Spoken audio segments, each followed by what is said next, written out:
LFM à Mantes sur le 95.5 et sur vos smartphones. Vous êtes toujours dans la matinale sur le 95.5, il est 9h54. Dans quelques minutes, on retrouve un point sur l'actu et la météo. Mais juste avant, comme une fois par mois, une fois tous les mois, le mercredi, on reçoit Sandra Ferra qui est nutritionniste diététicienne. Ou diététicienne nutritionniste, c'est dans quel sens d'ailleurs? Diététicienne nutritionniste, mais les deux me vont. D'accord, très bien. Bonjour Sandra. Bonjour Tony. Merci à toi d'être venue ce mercredi encore, qui est la première fois du coup pour moi depuis que je suis là. Et du coup, tu viens chaque mercredi parler de nutrition, comme ça. C'est ça. On parle différents sujets. Voilà, exactement. Et aujourd'hui, tu vas nous parler du diabète, enfin du cholestérol plutôt, excuse-moi. Entre autres, même plus précisément de la dyslipidémie. D'accord. Fallait quand même que je sorte un mot scientifique. Moi, j'ai les yeux qui ont gonflé d'un coup. Je me suis dit, c'est quoi ça? Alors, explique-nous du coup dans quoi ça. Enfin, qu'est-ce que c'est déjà? Oui, bon, la dyslipidémie, c'est tous les dysfonctionnements cholestérol, donc tu avais bien sûr raison, et triglycérides. Je ne sais pas si tu connais les triglycérides. Alors, je l'entends dans les publicités, je t'avoue, dans les publicités qui disent oh là là, il n'y a pas de triglycérides, ou alors il y en a, mais je ne connais pas donc. Si tu veux bien m'expliquer. Et oui, et à tous les auditeurs. Donc, je vais parler des deux. Donc, cholestérol. Déjà, le cholestérol, on en a dans l'alimentation. Okay. On en a besoin parce que souvent on le diabolise, on dit oh là là, faut pas manger ça parce qu'il y a du cholestérol. On en a besoin dans l'organisme. Tout à fait. Mais il faut pas exagérer. Alors on sait au jour d'aujourd'hui, et ça faut vraiment que les auditeurs le sachent, qu'il n'y a pas besoin de contrôler son alimentation en cholestérol quand on n'a pas de problème d'hypercholestérolémie. Donc si dans les analyses de sang on n'a pas détecté un problème, faut pas se soucier des œufs. Je sais pas si ça te parle, mais souvent on dit faire attention aux œufs. Bon. Puis les gens disent tu vas avoir du cholestérol et ils ne différencient pas le bon du mauvais. C'est ça. Alors le bon, on l'appelle le HDL et le mauvais, le LDL. Si vous regardez vos analyses de sang, ils différencient les deux. Alors le bon et le mauvais, c'est normal d'en avoir. Le bon, en fait, c'est que l'excédent de cholestérol est transporté jusqu'au foie et il est éliminé. C'est pour ça qu'on l'appelle le bon. Bon, je ne vais pas rentrer trop dans le détail, mais il faut savoir que le cholestérol, si on n'a pas de soucis, il ne faut pas trop s'en soucier. Et si on a des soucis, il y a quelques règles dont je vais citer quelques règles. Voilà, je vais vous parler tout de suite. On a souvent limité les œufs à 2 par semaine. Oui, j'entends ça depuis tout petit. D'ailleurs, on me dit mais t'as mangé des œufs hier, tu peux pas en manger aujourd'hui. C'est ça. Les dernières recommandations sont qu'il faut pas non plus trop se soucier.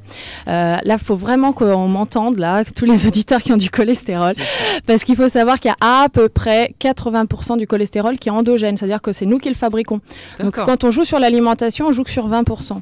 À la limite, il vaut mieux favoriser une activité physique sportive qui permettra d'avoir moins de cholestérol dans le corps pour mieux éliminer que de se restreindre à outrance. Bon, bien sûr, si on est en surpoids, il faut perdre un petit peu de poids et on est obligé d'y passer. Mais bon, en gros, on fait attention un peu aux sources animales, c'est le plus important, les acides gras saturés, les mauvaises graisses.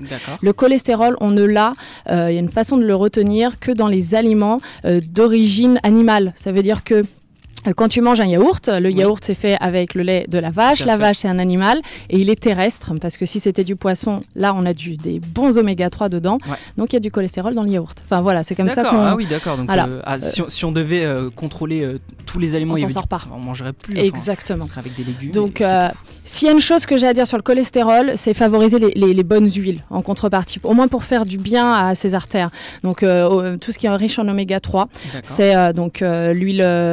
Alors, il y a l'huile de colza, l'huile de noix, il y a aussi, bien sûr, les poissons riches en oméga 3 qui sont un peu plus gras. Et qui font du bien. Voilà, pas plutôt au niveau de l'huile, évidemment, qui font du bien. Ouais, alors en règle générale. C'est ça. De toute manière, ça fait du bien aux artères et de manière générale à la santé.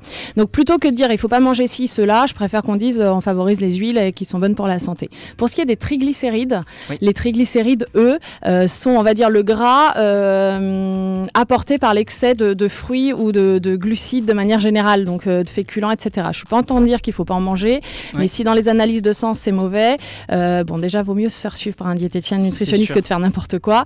Déjà. Mais en gros, faudra réduire un petit peu la quantité de féculents et surtout limiter à 2 fruits par jour sa consommation, parce que les fruits c'est bon pour la santé, sauf quand on a des soucis de santé, et de réduire l'alcool à maximum 2 verres d'alcool par jour. Oui, l'alcool qui n'est pas que bon. On va pas se mentir. Il est plutôt même souvent mauvais. Mais bon, ça c'est un autre débat. Tiens, on fera un thème là-dessus. Tout à fait. Parce que souvent, j'ai entendu dire mais tu sais, un verre d'alcool par jour, ça peut faire du bien sur ci, sur ça. Alors oui, il y a tout un débat. En plus, il y a notre cher président qui en a parlé il n'y a pas longtemps aux infos. Je ne sais pas si tu as vu. J'en ai entendu parler, c'est justement pour ça que j'y ai pensé. Mais ce sera un autre débat. Avec grand plaisir. Tiens, le mois prochain. Allez, on se dit ça, on se donne rendez-vous là-dessus.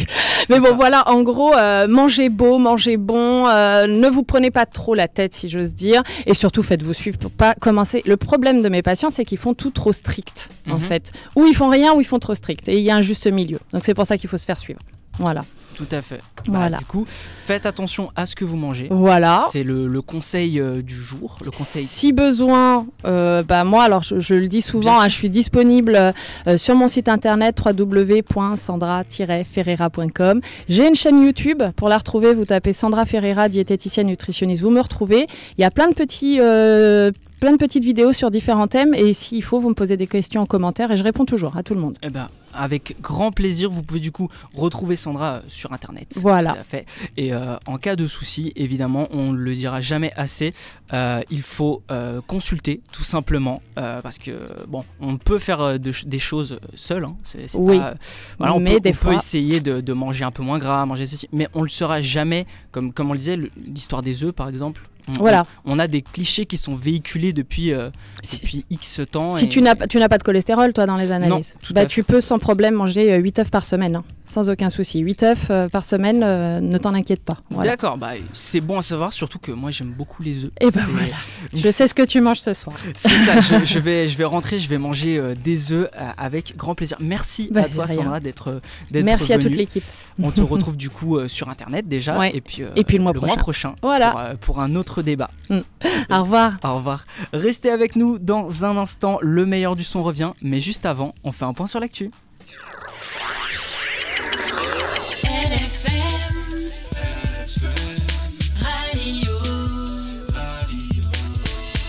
10h sur LFM Radio, bon début de journée à tous et bonne matinée surtout. Et on a bien